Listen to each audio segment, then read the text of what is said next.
이슈 쓰란썰 시간이죠. 어떤 이슈가 기다리고 있을까요? 먼저 화면으로 보시겠습니다. 태풍 마이삭이 지나간 다음 날 하늘에서 내려다본 돈의 논밭은 마치 저수지 같습니다. 노랗게 익어가고 있던 벼는 수중 식물처럼 물속에 잠겼고 비닐하우스는 둥둥 떠 있습니다. 첫 번째 태풍 그때만 거의 자빠졌어요. 계속 뭐 비가 오다 보니까 약 치는 시기도 놓쳐버리고 그렇게 많이 좀 애를 많이 먹었지. 농사 짓는 중에 좀 제일 힘든다고 이래 보면 됩니다. 논에 고인물이 빠지지 않아 쓰러진 벼에서 새싹까지 돋으면서 빨리 수확을 해야 하지만 이달 말 준비하고 있던 수확은 기약 없이 미뤄졌습니다. 올해는 진짜 역대급이라는 말이 조금 어색하지 않을 정도죠. 네. 진짜 길었던 장마 그리고 또 태풍까지 겹치면서 농작물 피해가 진짜 컸는데 진짜 농민들 좀 걱정이 클 것 같아요. 어떻습니까? 네, 이제 마이삭에 의해서 하이선까지 태풍 2개가 잇따라서 강타했고 경남에서는 1,600헥타르가 넘는 농작물과 농경지 피해 그게 이제 면적으로 따지면 여의도 면적이 5.5배 정도 된다고 하네요. 그리고 이제 호우나 홍수로 인한 피해도 무섭지만 이제 오랜 장마하고 집중호우로 인해서 지대가 이제 물러지고 약해졌고 이제 물이 아니라 마치 죽처럼 변한 흙탕물이 이렇게 쓸려왔기 때문에 농작물이 광합성을 못하게 됩니다. 그렇게 되면 그래서 더 큰 피해가 발생을 한 것 같아요. 할아버지가 이제 벼농사를 조금 지으셨는데 이제 장마가 좀 길수록 병해충 피해가 조금 심하다고 합니다. 뭐 특히 벼멸구 같은 게 조금 증가를 해서 올해 같은 경우에는 이제 농사를 하시면서 농약을 좀 많이 사용할 수밖에 없는 상황이었는데 뭐 이제 태풍이 오고 나니까 이제 그 살리려던 벼마저 이제 다 쓰러진 상황이 돼버린 거죠.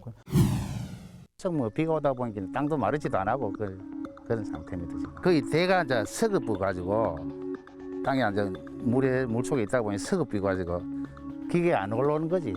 오면은 난 진짜 힘들 것 같아. 뭐 진짜 타작도 이제 뭐 한참 이제 겨울 뭐 날이 추우면 할까.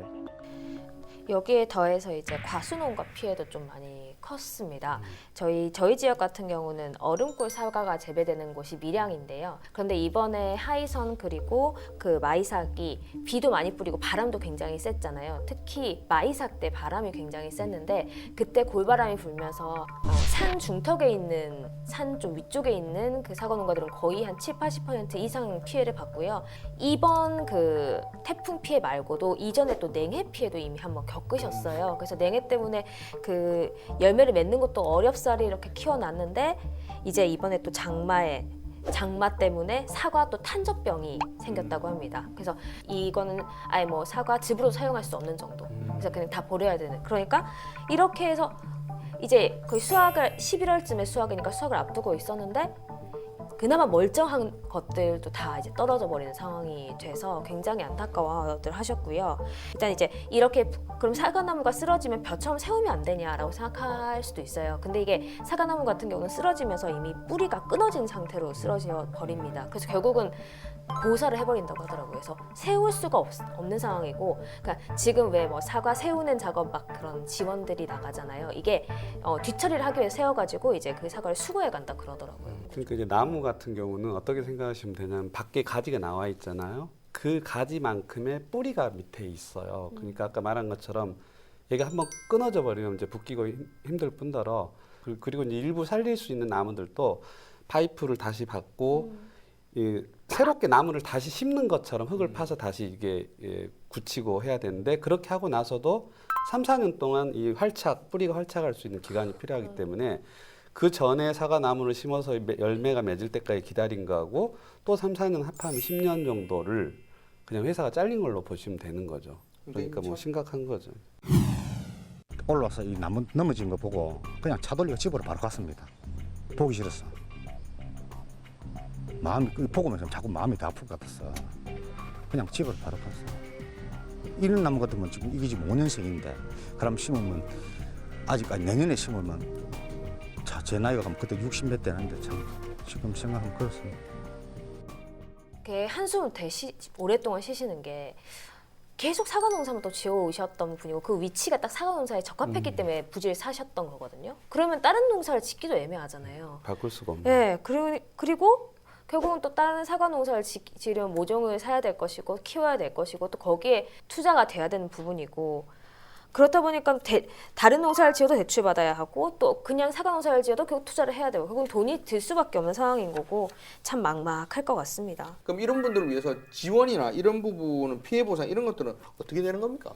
지난 8월 초에 집중호우로 이제 사과 또 많이 하는데 거창이잖아요. 네네. 거창이 특별 재난 지역으로 이제 지정이 됐어요. 그래서 이제 피해 보상을 해야 되는데 중요한 건 이번에 이제 밀양 얼음골 사과의 경우에는 또 마찬가지고 피해 보상 받을 길은 재보험을 들어놓는 방법밖에 없어요. 예를 들면 제 친구도 이제 구례에서 귀농을 해가지고 그 버섯 농장을 3년간 이제 간신히 해서 인제 버섯이 이제 첫 수확 올해 봄에 했다고 기뻐했는데 이번에 다 떠내려갔거든요. 네. 수억 원의 피해를 입었는데 그러면 문제는 제가 처음 물어봤어요. 보험 들었냐 그랬더니 정신없어서 못 들었다고. 그러면 이게 이게 어떻게 보상을 받느냐 그랬더니 재보험을 들어놔야지만이 보상을 받을 수 있고 그러면 그 외의 보상은 수재의연금이나 이런 것들로 인해서만 보상을 받을 수 있다 그러더라고요.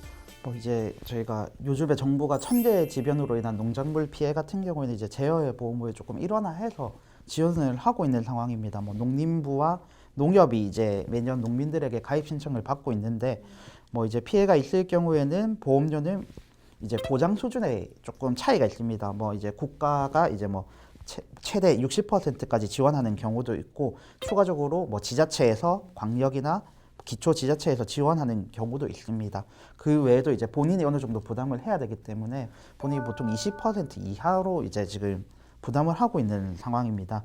뭐 이제 재보험 이야기를 조금 해보면 이제 올해 1월부터 이제 경남 같은 경우에도 농작물 재보험 사업을 지금 추진을 하고 있거든요. 이제 뭐 경영 안정성, 뭐 소득 보장을 위해서 이제 적극 가입을 조금 당부를 하고 있는 상황이긴 한데 뭐 정신이 없어서 아니면 가입 방법이 조금 홍보가 안 돼서 하는 이야기들이 계속 나오고 있는 것 같습니다. 오늘 저희가 하는 사실 어떻게 보면 제일 큰 목적인 것 같아요. 이 얘기의 주제를 삼은 게 도대체가 농민들을 도와주려고 하는데 왜 안 들까? 이유가 있을 것 같은데. 이득이 되면 다 들지 않겠습니까? 그렇죠. 이득이 안 그거죠. 된다고 생각하기 때문에 안 된다 이렇게 말씀들을 많이 하셨어요. 그러니까 보험 들어봤자 보상도 제대로 못 받는데 왜 드냐라는 말씀들을 제일 많이 하셨어요. 예를 들어서 지금 냉해 피해 같은 경우는 보험 보장률이 더 낮아지고 있거든요. 그러니까 예를 들어서 저희가 피해가 100% 났다고 치면 100% 중에 20%가 아까 표기자 말했던 것처럼 자부담률이고요. 80% 한도 내에서 보상을 받을 수 있어요. 근데 이 중에 냉해 피해 같은 경우는 이 80%의 80%, 즉 전체 64%를 원래는 보장을 해줬습니다. 보험료로. 그러니까 100만 원을 피해봤으면 64만 원을 받을 수 있었던 거죠. 그런데 올해부터는 이 보험을 보장받는 80%에서 50%만 보장을 받을 수 있어요. 즉 전체 만약에 100만 원이라고 치면 한 40만 원 정도로 확 줄어든 거죠. 보험도 지금 우리가 좀 받을 수 있는 길이 자꾸 이제 작아지고 그리고 농약값은 점점 올해도 더 많이 들었고 그러다 태풍까지 와서 이렇다 보니까 그리고 또 문제가 재보험 같은 경우에는 피해 조사를 기본적으로 하는데 피해 조사 기간이 들쑥날쑥하다 보니까 그 피해가 올 때까지 또 피해 났던 낙과나 뭐 이런 농작물들을 치울 수 없는 상황이지 않습니까? 그 치울 수 없다 보니까 그걸 그대로 방치하다 보니까 또 썩으면서 발생하는 추가 피해가 있을 수도 있고 뭐 이 재보험 같은 경우에는 좀 앞으로 더 연구해야 될 부분이 좀 많아야 될 것 같습니다. 자체적으로 결정하고 이런 부분이 아니지 않습니까? 농림부 쪽에서 이렇게 전체적인 가이드라인을 주는 상황이기 때문에 그러니까 피해 조사 시간 너무 오래 걸리고 그 다음에 또 보상받는 보상비는 줄어들고 이제 여기에 대해서 농림부가 이제 답한 게 있는데 농가가 열매 속기를 과다하게 하는 등 이제 인위적으로 보상 수준을 높이려고 하는 걸 방지하기 위해서 더 꼼꼼히 한다 이런 식으로 대답을 했는데 열매 속기가 뭐냐면 열매 양질의 열매를 맺게 하기 위해서 열매를 중간중간 그냥 따버리는 거예요. 네. 열리지 않게. 그러면 한 열린 열매가 좀 더 커지겠죠. 당도도 높아지고 이렇게 하는데 마치 피해를 입은 것처럼 농민들이 일부러 그걸 섞는다는 거죠. 근데 제가 볼 때는 그 농민들 피해를 보상해준다는 취지의 보험이 이렇게 제 역할을 못한다는 것은 말이 안 되고 구더기 무서워서 지금 장을 안 닫겠다는 소리와 똑같은 거거든요. 지금 도내 농민들 이 재보험 가입률이 32.9%예요. 그러니까 10명 중에 3명만 가입했다는 건데 그나마 뭐 좀 보장이 괜찮다고는 과수농가 그 벼재배 농가 이렇게만 가입을 했지 또 이제 가입 품목도 좀 다양화할 필요성이 있고 그 보장도 조금 더 높여야 할 필요성이 있고 저는 이제 보험 자체가 저희가 일반적으로 드는 사적으로 드는 보험이 아니라고 좀 생각했으면 좋겠습니다.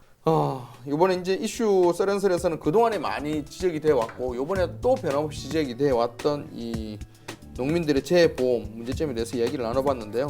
각자 우선 한 줄 평부터 좀 얘기를 들어보도록 하겠습니다. 장 기자 먼저 직접 취재를 했으니까 네. 한 줄 평 먼저 좀 얘기를 해주시죠. 이 재보험은 정말 국가의 구제책이라는 사명감을 좀 갖고 제대로 해줬으면 좋겠습니다. 재보험은 국가의 구제책이다 이렇게 한마디로 하겠습니다. 표 기자. 저는 짧게 농업은 나라의 근본이다라고 뭐 모든 수산업, 축산업 다 마찬가지지만 가장 먼저 시작한 게 농업이지 않겠습니까? 농업이 조금 잘 돼야 그리고 농민들이 편안해야 이제 나라가 좀 튼튼해질 것 같습니다.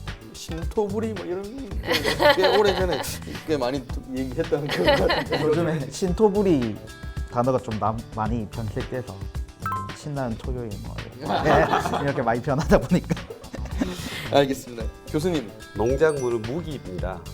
나라 사실 국방예산 되게 많이 쓰는데 그 예산의 일부만이라도 무기로 간주하고 전쟁 나거나 국가 위기 시에는 농작물이 결국은 무기잖아. 네. 무기가 되기 때문에 그런 개념으로 이렇게 좀 접근을 했으면 좋겠어요.